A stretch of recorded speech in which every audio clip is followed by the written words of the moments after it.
Welcome to this month's Fire Chief's video message for December 2017. As we roll into the holiday period and the cold snap is now deeply rooted with us, we want to make sure that we're talking about the changes that come into effect in just a few weeks, January 1st, 2018. This week with me is Pete Peringer. Pete, we've been talking a lot about the new smoke detector legislation that goes into effect in just a few days, a few weeks.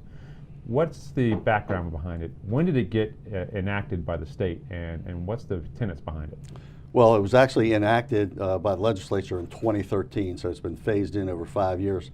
And I think we've done a particularly good job over that time frame on many different levels. Not only have we upped our game as far as home safety visits and installing smoke alarms and some initiatives over those years, but of course most recently, as we're in the countdown to 2018, the Maryland law is requiring those smoke alarms sealed, long life, 10-year battery, sealed smoke alarms in the homes on every level in bedrooms, and there's that's the gist of it. But I think we've done a great job with community outreach, and probably tens of thousands of residents have upped their game since 2013, but we're getting down to the countdown where the law becomes effective. And that's no doubt. Is just yesterday there was about 25 requests through the online system for smoke detector checks, and that's our trending numbers in the last couple of days of requests as people are hearing more and more about it. And that's the key point: 10-year sealed battery detector with the hush feature, so that we are getting away from the alkaline 9-volt or AA batteries, so that we have that reliable and dependable smoke detector there that cannot be defeated by the dead battery or removing the battery for the nuisance situations. Yeah, you know, when going back in recent years, my experience has been when we had a fatal fire or a serious fire. Tragically, we found that there was either no smoke alarm or the smoke alarm they had didn't have a battery. Right. Well, that trend has changed. You know, I mean, we've seen the experience here in Montgomery County recently. Smoke alarms have activated, people have gotten out. And the law was put in place for that very reason, so people don't have the opportunity to have the battery go dead or even worry about the battery. You know, also a major component of that is to change the smoke alarms every 10 years. So it makes sense to have the battery life that long. But it's just like any other appliance that has an expiration date, the smoke alarms need to be changed, exchanged as well. So we've been doing a lot of that work as well. Right. And that's the other thing is the age of the structure requires the specific features of the smoke detectors. The homes prior to 75 have to have, you know, battery operated detectors. Right.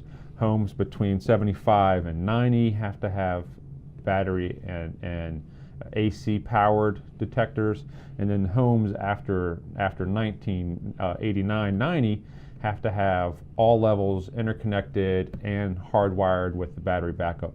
And all of that is defined by the age of the home. But the key point here for the 1118 mark is all battery operated or all alkaline disposable battery detectors have to be replaced with the 10-year battery detectors. Yeah, and you know, the existing code is if you were to build a home or a residence in Montgomery County, you'd have smoke alarms in every bedroom on every level, in addition to sprinklers. So if you have the combination, we know this, a combination of smoke alarms and sprinklers will almost guarantee that you're going to survive a fire. Obviously, smoke alarms improve your chances greatly as well. But again, you mentioned there's all these variables of when homes were built, but I think if you just follow the rule of thumb, put one on every level, in every bedroom, every sleeping area, that's what we would like to see. Exactly. And these are great stocking stuffers, great holiday gifts. We've been working with our big box stores for several years now that in Montgomery County you were not likely to find a alkaline detector. You were only going to see the 10-year detector, and that's the benefit. You know, $30 for a pack of 2 at most of the big box stores. You can, you know, provide those gifts to your loved ones over this holiday season to ensure they have that detector that allows them to have that reliable confidence of capabilities. You know, there's some great technology out there too with the smoke alarms. Obviously, the 10-year long life batteries one, but you have a combination of CO, carbon monoxide detection. You even have some explosive detection available as well. You have Wi-Fi interconnected. So again, you know, that's technology can help, and you know, we've done some a lot of work. You know, part of the messaging when our firefighters and crews go out to these homes for these home visits, not only do we engage about the smoke alarms, and you know, we found some that are, you know, from the 70s and replaced them. So, but we talk about home safety, trip hazards, and things like that. But we're also talking about close your door. You know, we know that science before is you out there. doze. Yep. So that's one important thing. One component to all this is, you know, have an escape plan, but close before you doze. We know how a door, a barrier can protect the family in the event that they do have a fire. That's why it's more important to have a smoke alarm in the bedroom area and on every level. Exactly. So as we roll through the end of this year, and as we roll through the rest of December, as we do on every call, when appropriate and practical, we want every crew to check smoke detectors in any house, EMS call, fire alarm, any type of incident where we're in that residence. You know, take that opportunity to check that smoke detector, make sure they have that working safeguard and that sentry on duty in their house, in their apartment, so that they have that capability ready to go. So a lot of information, and clearly the folks are out there interested in this change and want to make sure that we're providing that right information. So see a safety in the neighborhood style push over the next couple of weekends for the detector law change and the information reliant and reliable to the January 1st change. Well, you know, a couple huge things that our community outreach section has been involved with. I think we're going to have a phone bank, you know, once we get into the new year with the help of our partners at 311 to talk about these things and call in and answer questions. But also, every single resident in Montgomery County received a mailer, a postcard recently, talking about this and, you know, advising how to get in touch with us if they have any questions. Right. So again, I think, you know, we've had advertising on buses and at the bus stops and at the DMV, and I think we've done a great job as advertising and getting people aware, and you know, lives are going to be saved as a result. Yep. And that smoke detectors are part of our community outreach and community engagement activities. And that's an activity that does run all year round, all the time. And we just had an opportunity last week to say thank you to a lot of folks within the community, both with the government as well as the faith leaders, as well as the educational community, that have helped us and have helped Captain Kennedy, Lieutenant Smith, and myself as we've built and grown our community engagement and community outreach activities. It was a great ceremony at the headquarters on Friday, where we did recognize folks from Office of Community Partnerships, the faith community, and the Faith Leaders Advisory Group, the schools, our partners within county police, our partners within the other jurisdictions, fire departments, and their diversity and engagement offices. Tell us a little bit about what that event was and how that was so important and special. Well, it was great, especially this time of the year, you know, when people do get together. But, you know, I've been out on the street and out and about, and I run into our engagement crew all the time. Right. And you mentioned schools, churches, community groups, you know, so, you know, a lot of what they do, it could be recruiting, it could be safety education, it could be mentoring, coaching, so all of that. And again, we had the opportunity to bring all those partners, all that outreach, all that engagement. The leadership have been in, and you presented some awards, and the EO and the diversity team presented some awards to them. So it was great. It was well attended.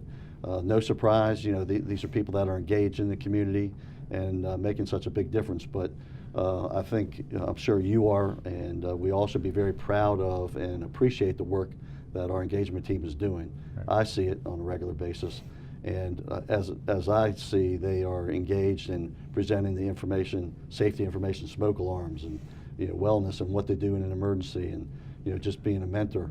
Right. And we know that if you get, I mean, they went to a diversity camp. Right, Over human rights diversity human camp. rights camp, and friendship picnics and things like that. But when you engage young people, they grow up and want to be public Right. servants, and that's where you make a big difference. And as Dave and shows. Irv have sat here in those chairs before and said, there's so many different things that we are doing and that we have the opportunity to engage in that outreach activities, that anybody with an interest within the department, please reach out to myself, reach out to Captain Kennedy and Lieutenant Smith to be engaged, because if it's the Office of Human Rights, the Commission on Women, the Office of Human Resources, the Office of Community Partnership, Montgomery County Public Schools, as well as our partners in the gay, lesbian, and bisexual community, MoCo Pride Center. There's a lot of components of our outreach that we have opened doors and are engaging with and educating both ourselves as well as that community. And that's a continual process as we learn how our community is changing. We learn how our community sees and views the fire department, and we have the opportunity to educate the community about how the fire department operates, as well as build that reliable trust that we as a community of fire and rescue professionals rely upon and have garnered through our predecessors, and we have to maintain that and build that for the future of folks. Yeah, and you kind of touched on a few things. In Montgomery County, we do have a lot of resources, a lot of these groups and partnerships that some may not know about, but also we respond to these communities, and it helps us gain a better understanding of the community that we're dealing with. So in that regard, it's a huge effort, but it was a great event, well attended, and I met a few folks and hooked up with some old friends as well, so it was nice. And that's one of the things that I communicated a couple weeks back about, we are there to answer the residents and the community's concerns and problems and questions. And going back to the Gamewell alarm station, systems, you pull the alarm box on the street corner, fire department would come and fix the problem. Sometimes that problem is an emergency, a fire situation, a life hazard situation. Sometimes that's a social situation. Sometimes that's a life infrastructure situation that may not be what we would call the traditional fire department problem. We have the mobile integrated healthcare. We have our outreaches with our HHS partners. We also have our outreaches with a lot of other capabilities. And we had an opportunity to recognize Captain Ben Cosme and some of the folks that answered a call that was the last request or the last option that this person had. A family member came by the firehouse looking for some assistance. Captain Ben Cosme heard the request, got some folks together, assisted in supporting the funeral services of this loved one who did not have other opportunities, and small, low-key situation that was and did go beyond that traditional call and provided that capability of the person coming to the firehouse and looking for assistance. And as I commented in my outreach, thanking Tony, that is what we know.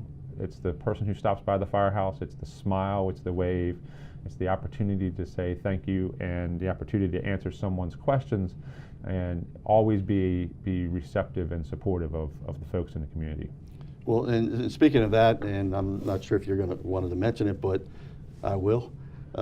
Thanksgiving was recently, and the crew from Station 8, Captain Poole, and they were out having a small fire and burned up some Thanksgiving meal or whatever, but they suggested to the resident that they had plenty of food there, and if they could help, the resident took them up on it, and they stopped by very low key. But we know these things happen every day throughout the county. We have good people, and speaking of good people, recruiting effort going on now. We're going to be opening up recruiting online applications here soon. We've got 2 recruit classes in session now. Yep, RC 43 started your Monday this week. So, and I think you've had an opportunity to meet with them, but we've getting some good people. It's a process that we go through, but I think that's what makes our department great. We hire great people in the first place. Right. That's where it all starts. So again, the recruitment efforts are ongoing now, and want everybody to apply and get that word out.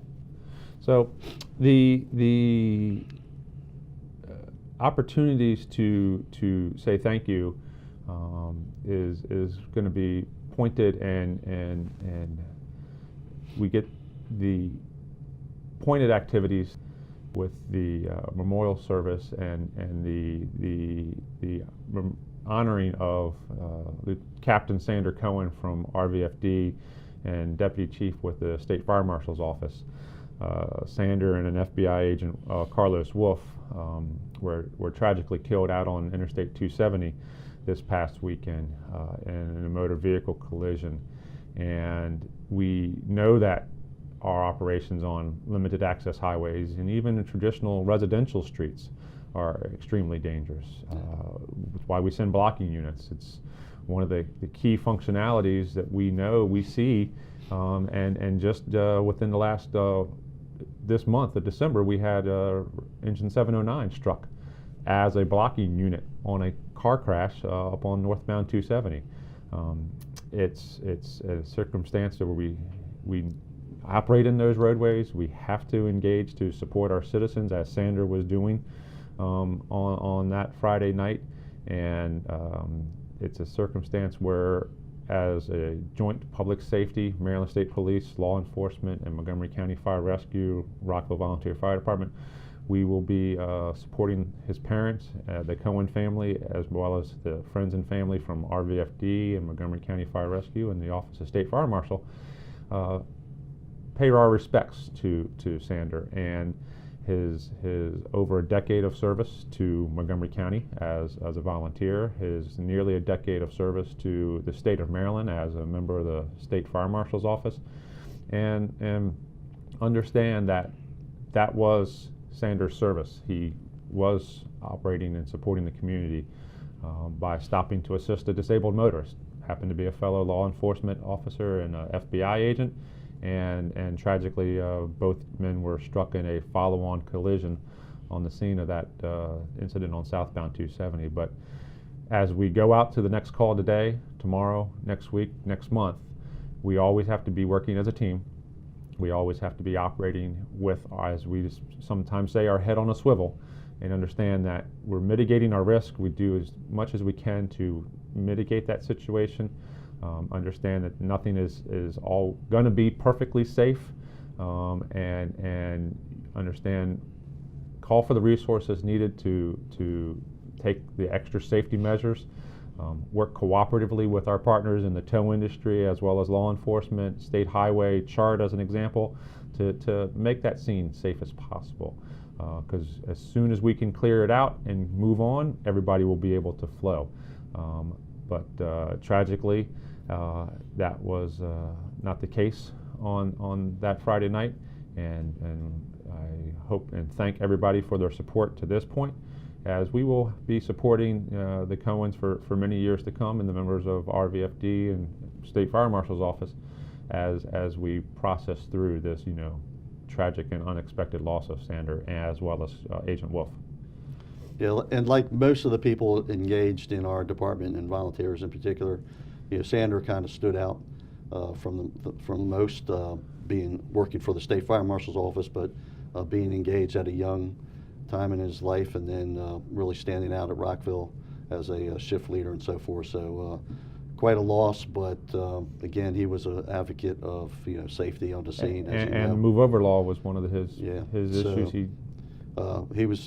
He was there to protect the scene of the crash, and both of those gentlemen killed were Montgomery County residents, and both involved in public safety. So quite a loss to the community. Right. So it's definitely a point that we understand the risks, and as I say, we do everything we can to mitigate those risks. Use the appropriate clothing, use the appropriate blocking, warning, and all the pre and support material that we have available. Sometimes it's not available. Sometimes we are limited in what those resources are. But it's a part of the environment that we are working in.